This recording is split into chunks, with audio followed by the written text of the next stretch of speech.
সমস্যাটা যে কি এটা কোনোদিন সমাধান হবে কিনা আমি নিজেও জানি না, কারণ আমরা কখনো বাড়াতে পারি না। আমাকে তো সারা জীবন ফিল্মে শুনতে হয়েছে, হ্যাঁ আপনি এই ছবির পয়সার জন্য কাজ করেন নাকি, পয়সার জন্য নাকি কাজ করি না। অথচ যে কষ্ট করেছি ফিল্মে, আমি যে কষ্ট মানে কি উপর থেকে ফালাই দিত নিচে, তারপরে কি বলে গর্তর মধ্যে কবর খুঁড়ছে আমাকে মাটি দিবে, ওর মধ্যে যে একটা প্রিকশন নিতে হয়, একটা আর্টিস্টকে ফেলবো, প্রিকশন মানে কত খ্যার কতগুলো ময়লা ফেলাই দিত ওর মধ্যে, এটা কি সম্ভব?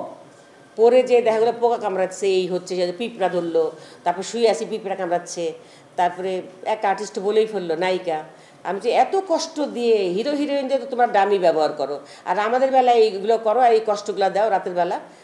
আর্টিস্ট বলেই ফেললো, হিরোইন দ্বারাই বলেই ফেললো, করবে না, আমাদের তো অনেক অনেক কি অনেক টাকার শিল্প না, আমরা তো অনেক দামি শিল্পী নাকি, অনেক টাকা আমাদেরকে দিতে হয়, কাজে আমাদের ক্ষতি হলো তো অসুবিধা। মানে বোকা মার্কা শিল্পী ছিল, নায়িকা ছিল সে, সেই কথাটা মুখ ফুটে বলে ফেলছিল, বোকা হয়ে গেছে, মানে এই মুখ ফুটে এরকম বলে ফেলছে। তো ওটা বোকা টাইপের বলেই বলে ফেলছে, অন্য কেউ হলে হয়তো বলতো না। তো যাই হোক, আমাদের মা খালা যারা অভিনয় করি তারা কষ্ট করে আর যাই করে আমাদের এটার কোনো মর্যাদা আমাদের ইন্ডাস্ট্রিতে আমরা পাইনি, এটা সত্যি কথা। কারণ যে কাজ আমাকে একদিন হায়াত ভাই বলে ফেললো, আমার একটু প্রবলেম হচ্ছিল টাকা পয়সার তখন, বা টাকা পয়সা পাচ্ছিলাম না বা কিছু, হায়াত ভাই বলে কি বলেই ফেললো, তুই আমার চেয়ে কত ছবি করছিস, তোর টাকা কই, তোর টাকা কই যায়? আমি টাকা পাইলে তো। আমি যেদিন ইন্ডাস্ট্রিকে চলে আসি,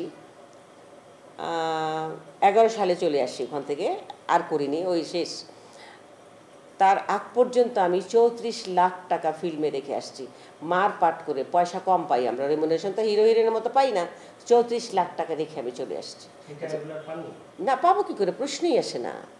আমার স্বামী যখন ক্যান্সার, যখন সে অসুস্থ, আমি আমার এক ডিরেক্টরের কাছে টাকা পাই, পুরো ছবি টাকা পাই, এবং আরেকজনের কাছে টাকা পাই, তখন তো অনেক ছবি করি আমি, অনেকের কাছে টাকা পাই, একজনের কাছে পুরো টাকাই পাই, ছবি রিলিজ হয়ে গেছে অলরেডি।